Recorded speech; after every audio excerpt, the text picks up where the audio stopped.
Good morning, Professor Ian Deprest. Thanks for giving the of Ormston lecture today. What was the title of your talk? It was from basic research to clinical practice, from bench to bedside. Okay.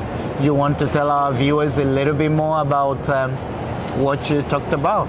What I tried to do was to demonstrate that preclinical experimentation, in particular with implants or even in surgical procedures, should be done, and that it has a real clinical value, that many problems can be predicted.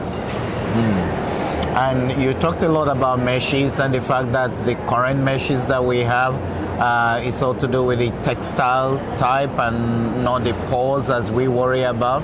Can you elaborate a bit more on what you're doing to help correct some of the myths around meshes?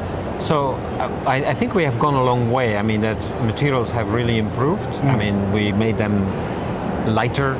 Yeah. That means opener. But as we will make them more light, they have the risk to actually become too flexible and then actually deform or roll up or wrap up and could give new problems. So at this moment we're trying to find the balance. Okay. And one of the things that industry is doing is changing the textile properties. Okay. And there is still innovation going on in that field. All right, because you mentioned very clearly that there isn't a worry about the slings. It's mostly the meshes for prolapse, whether it's flat or anchored.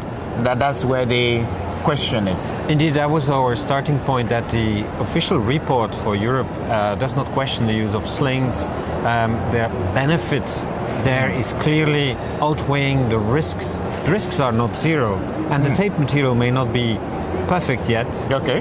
However, the total balance at this moment, I think, is still very positive. All right. So where do you see meshes going? What would be the ideal mesh, or what mesh would you prefer to use? Well, definitely we would go for the lighter products. I mean, the lighter products definitely give a lesser host response or a less adverse response. However, between the individual products, there is still some difference. So we really have to look at stable, open structures. So light, less material, but that is stable enough to resist the deformation immediately after implantation.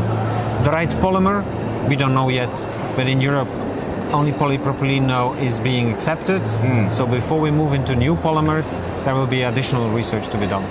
Okay, excellent. Okay, that was very good. Thanks a lot for that. That was very informative. Thanks for having me. It was a privilege. Oh, thank you. We enjoyed it so much.